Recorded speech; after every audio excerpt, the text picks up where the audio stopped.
with that being said, let's move on to the main event of the evening. Light heavyweight championship of the world. Alex Pereira versus Magomed Ankalaev. Ankalaev has been very patient. He's waited a long time for another crack at it. Came through, wins a decision. I thought, a lot of people thought that will Pereira be on the ground? He showed good takedown defense. Ankalaev, the whole fight in its entirety was in the stand-up. He mixed up, right, some of the striking, some clinch work. And in the end, gets a decision. He's the new champion. Some people out there think there was a robbery. Some people think Potan won. I saw Ariel Helwani and others saying 3-2 Potan. What'd you think of the decision? What'd you think of the fight overall? Well, me and Dominic Cruz both picked before the fight. We both picked Pereira. Ankalaev. You nailed. Ankalaev. You nailed it in last week in the preview too on our show. Yeah, I picked Ankalaev to win. We did a fight plan that if you guys didn't see it, go and look at it somewhere, or ESPN stuff. I don't know where my son. Yeah, it was on ESPN. It's also on ESPN MMA website on YouTube with Dominic Cruz and Anthony Smith. That was a great piece. Yeah, great guys, and smart guys, and guys that really know how to teach as well as know how to fight. The real deal, the real McCoys. And it was a good fight plan. And in the fight plan, we were pointing out how Ankalaev could win and what he needed to do or not do in some cases to win the fight. And for that one, I'm not always right. You guys remind me of that. I mean, I need to be reminded. No, I don't. But you do anyway because you love me. I know. So you try to help me and you remind me. So I get it. I appreciate it. But this one, we got it right, as the great Mickey Duff used to say, the great promoter who I was close to over the years in boxing. He used to say, Teddy, even a blind squirrel finds an acorn every once in a while. So I find my share of acorns. I try to storm away a little bit. And look, it was not exciting. It was efficient. It was effective. It was smart by Ankalaev. I thought I watched the fight with the great Chael Sonnen, the great Dominic Cruz, two very smart former fighters. Dominic Cruz, maybe some people think maybe the greatest bantamweight champ of all time in the UFC. Two great commentators now, but great fighters. And they both had to score the way I had it. They had it 4-1. The first round was the only round that we gave to Pereira. Now, again, as you said, some good people out there, some smart people out there, respected people out there thought that Pereira won the fight. Dana White might have thought. I'm not sure. I know that he's looking for an immediate rematch. I know he mentioned that in the post-fight, and I get it. It makes sense. And Pereira, one of the big stars. I was happy, not happy to see Pereira lose. I have no dog in the race either way, but I was happy. I admire both guys, but I was happy to see the judges, what I thought at least, got it right, because there could be a lot of pressure not to take the belt away from the star. And he's one of the biggest stars in the UFC. No and question. and me, Chael, and Dominic was saying that before they said those words that you and Nicole, my beautiful daughter, the lawyer, she's a lawyer. She puts me on trial quite a few times. What you and her heard when you were about 7, she was about 9, maybe a few years older than that, but very young, both years. When I had Michael Moore fight Holyfield the first time, you guys were waiting to hear one thing. And you kept saying it before they said it. Like right. Some of the people sitting next to you in front row, what does this kid keep saying? And knew. And then finally, Michael Buffer says, and knew!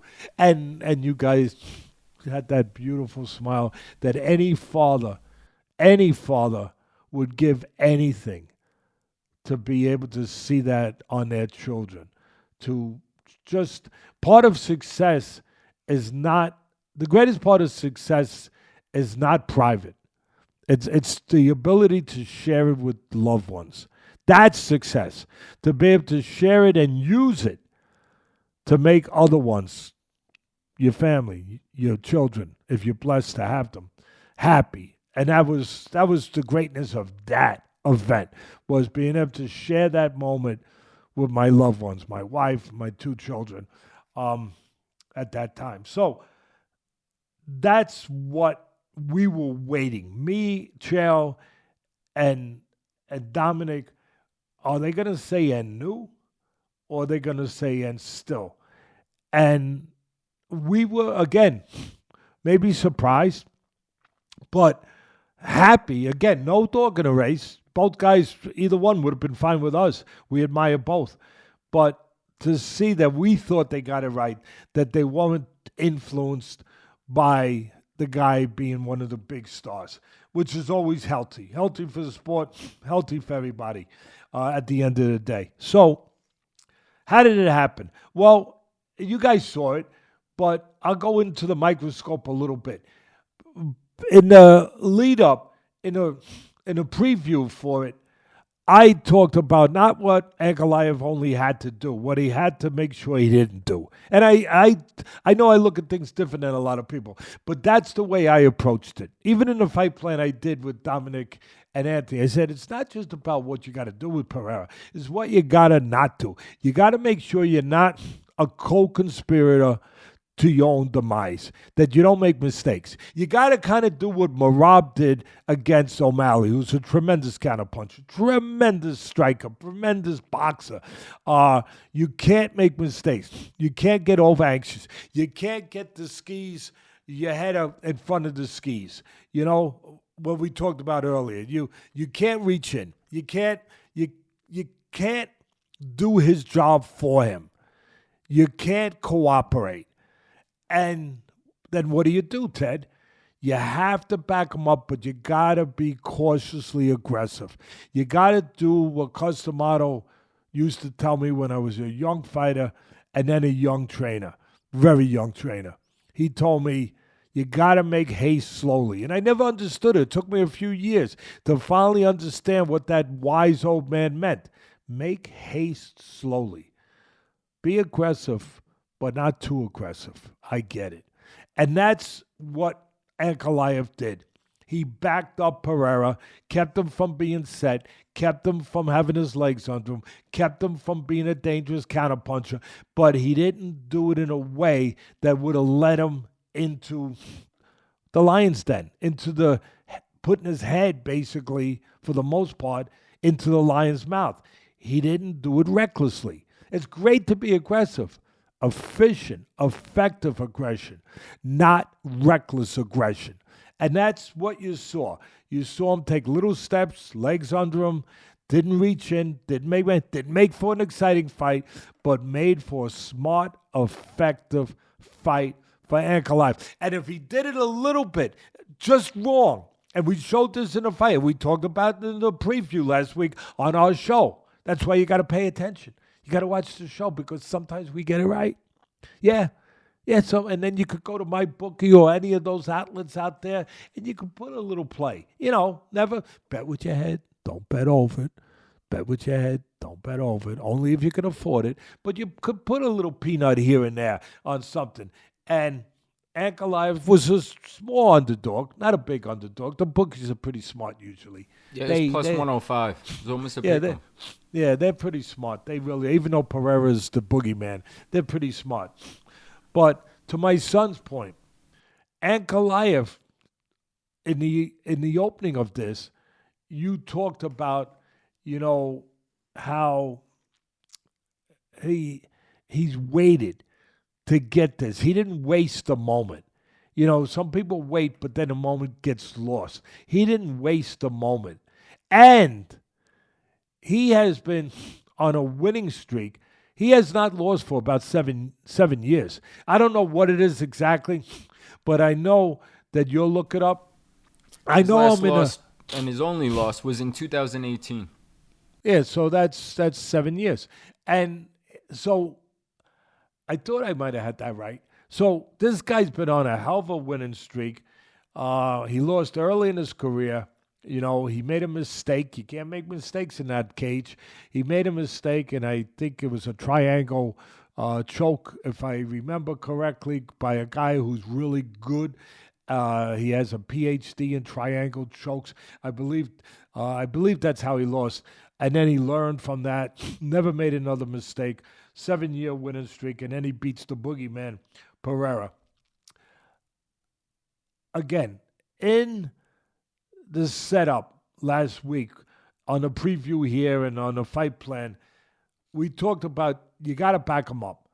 But if you let him get a little too far behind, he'll counter you. You got to stay right with him. You got to stay right with him as you go. If you get just a little way, you give him too much room, he can set up that kind of left hook. You know, bop. But if you're moving him back and you stay close enough with him as he goes back, he can't get set.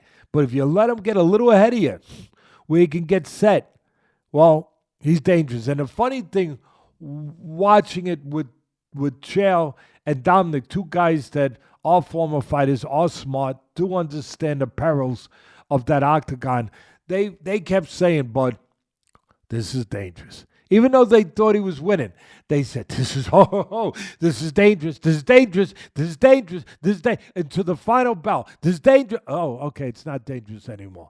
Okay, because they understood you couldn't make one mistake with this guy, Pereira. And just to really do the proper analytic work on this one, it came down to before the fight even started. There's two fights when you fight Pereira. One is the stare down, and the other is the physical fight. He can evaporate you in that stare down.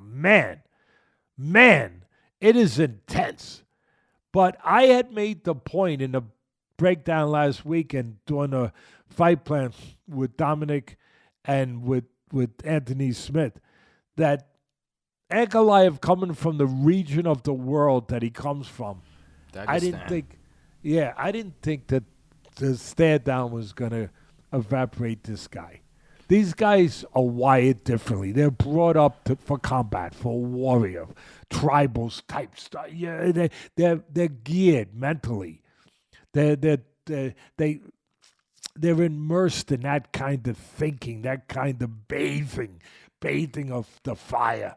You know, where mentally, psychologically, they are being prepared for that part of the battle. You know, where it's not just only the learning how to be on the floor, the grappling and all that magnificent stuff, but the code of a warrior. That is being imprinted into their psyche. So I didn't think that he would be evaporated by the stare. And he wasn't. Some people are. And just again, not exciting, but effective fight plan and execution. Pereira wins the first round on leg kicks. Man, he was destroying Ankalaev's legs. Destroying him. Matter of fact, Chael and Dominic was saying this keeps up, the guy's he ain't gonna be able to walk. He's gonna have to turn from southpaw to orthodox. It's gonna take away his striking game, and he's not gonna be. And by the way, a lot of people did think he was gonna do the takedown. I didn't think it would.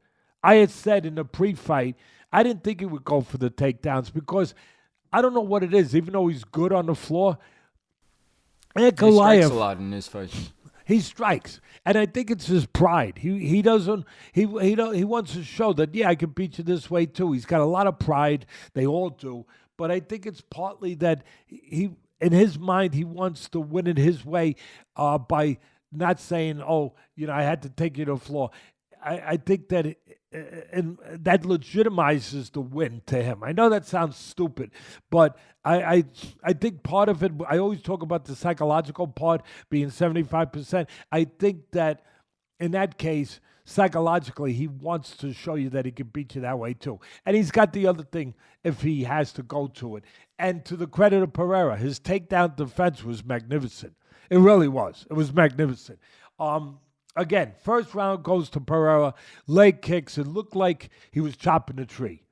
I mean, he was taking his legs away. I talk about going to the body in my business in boxing, and you take air out of the tires. He was removing the tire from the freaking car. It looked like he was going to be up. He was going to be up on cinder blocks. When sometimes you go by and you see they robbed the car and the guys went to work and as the car got stripped and you just see the body of the car up on cinder blocks. It was starting to look like that was what you were going to see, but Pereira didn't keep up the leg kicks after the first round. He didn't. Now, part of that is Ankalaev, because Ankalaev started backing him up, didn't allow him to deliver. He was not, as Dominic said, and as Chael said, he wasn't checking the kicks well, Ankalaev, the first round. But then he started controlling range well. He wasn't absorbing those kicks anymore. And they did do a lot of damage. Even after he won the fight, you saw him limping. I mean, they did a lot of damage. So, but to his credit, he didn't let it continue. He stopped the bleeding by not allowing it to continue after the first round. He loses the first round. Pereira controls it with the kicks, and then Ankalaev started getting to where he had to, backing him up, and then catching him going back. Punching with him when he went back, catching him with the left hand, catching him with the power punch for a southpaw, the left hand, where you could turn into it, you could turn your foot, get your back into it, get that shot off. He was able to land that, and he was able to hurt. That's really where he got the momentum, where he was able to hurt Pereira at the end of, what round was that? The end of the second, maybe? Yeah, I believe round 2. He really wobbled him. I mean, he bell rang just in time for Pereira. Yeah, he landed the big left hand, hurt him at the end of the round. Perfect. Like you said, Bud, I made a note here. It was the second round, won the round. Third round, I think a lot of people are going to say, Teddy, the champ should have got it and all this stuff. There wasn't a lot being done by either guy. No, there wasn't. But ring generalship. I think ring generalship came into play. You hear that word so much, you don't know what the frick it means. You know what I mean? Really. Yeah. But I think that it showed what it means. There was a good illustration of it by Ankalaev. I think he won. He won the second with that big punch, no doubt about it. But I think he won the other rounds with ring generalship, pushing him back. Yeah, I would agree with that. Right? Not letting the other guy be effective striking the way he normally is. Not letting him. There's two ways that Pereira's effective striking. With the counter, especially the left hook, like a Joe Louis 6-inch left hook. Unbelievable. Bop! He gets you like, I talk about the spider leading you into the web. Come on, Beto. Hey, Mr. Beto, come here. Come on. Don't worry. Come here. And then he gets you in the web and you can't get out. He hits you with that short left hook. He does that. And then if you lay out on him, he extends those long arms and he keeps you at the end of his punches. And he can strike that way and be effective that way and be deadly that way. As he did with, was it Roundtree? Was this? He's done with many fighters. But I think Roundtree, his last fight. Yeah, Khalil Roundtree was the last one.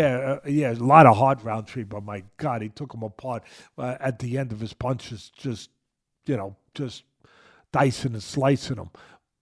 So that's where Ankalaev did a brilliant job. Again, not brilliant as far as excitement, but just effective and subtle. He did not allow him. He did not get himself at the end of his punches. He did not walk into counters. Ring generalship, I thought, for the most part, after the second round where he hurt him with that left hand at the end of the round, I thought ring generalship won the rounds and won the title for Ankalaev. That's what I think. That's my story, and I'm sticking to it. All right, bud? No, I agree with it. And wasn't a lot of action, but he made Pereira trigger shy, and the fight was so intriguing and compelling because of how competitive it was, and the rounds you knew could maybe be seen differently by others. So, one other thing I want to say, and I didn't say it when I did they had me in the studio up on the set after the fight with Chael, with Brett, and with Dominic Cruz, talking about that fight before I got replaced by the great John Anik. Good guy to be replaced by. It's got to be a top guy, otherwise you feel a little funny. I wanted to say this. I think I said enough, hopefully. But I wanted to say what I'll say here on our show. You know what else he did? And again, nobody talked about this, very subtle. But a big key to Ankalaev winning, it's always got to be a game plan, a fight plan. He did what the teams had to do back in the day when Tom Brady was playing and when Mahomes was dominating. Kept them off the field. Right, bud? How did you beat Brady? You said it to me all the time. You were one of the top scouts for 15 years in the NFL. Everybody knows it. We all know it, bud. And your father don't let people forget, even if they don't want to hear it. You used to say to me, I'd say, well, how are they going to beat the Patriots? They got to keep Brady off the field. How are they going to beat Kansas City? They got to keep Mahomes off the field. Ankalaev really kept Pereira off the field by backing him up, not letting him, destroy his legs anymore like he did the first round, not allowing him to strike and use his counterpunching ability. He basically kept him on the bench. You keep the guys that are offensively explosive on the bench, you win. He kept Pereira on the bench. That's a great way to say it. He did. He negated his power. His volume of shots was lowered. He was trigger shy to let the right hand go and the left hook at a lot of times. And like you said, the great point of stepping with him. Pereira is a little erect, and he does step straight out. And he did a good job of following and leading and stepping with him. So the one thing I want to ask you... That's one of his weaknesses that we really did concentrate on. Again, I'm going to make sure we get a little credit here when we deserve it, and because I know the fans make sure that I get slaughtered when I need to get slaughtered. They take care of that. The point was, Pereira's tall. He's long. And that's an advantage if you know how to use it. And when you're at a distance, you use it, big advantage. But when you start going straight back and your opponent closes the gap, now that's a disadvantage. Now it's a detriment, because now there's a lot of target. There's a lot of target to hit. And that's what Ankalaev did. Again, subtly, a lot of people didn't give him credit for. But he forced him back. He did notice what we noticed when we broke down the fight and picked Ankalaev, that he goes back on a straight line. Too many steps in a row. You could go back one step and then get offline. But if you go back 2 or 3 and a guy follows you, well, you want to try it out to figure out what I'm talking about? Go on a railroad track and run away from the train straight down. I won't see you anymore. Maybe we'll say some nice words about you the following week. But you got to get off the track. And we noticed that Pereira's, one of his flaws, everyone's got a flaw, is he goes straight back on the track. And he's tall. So you follow him, you can catch that tall guy on the track. Anyway, credit to Ankalaev, keeping that win streak going, 7 straight years. Probably could expect a rematch pretty quick with the big star, one of the big stars in Pereira in the business. I'm sorry, you were going to say something, bud. I'm sorry.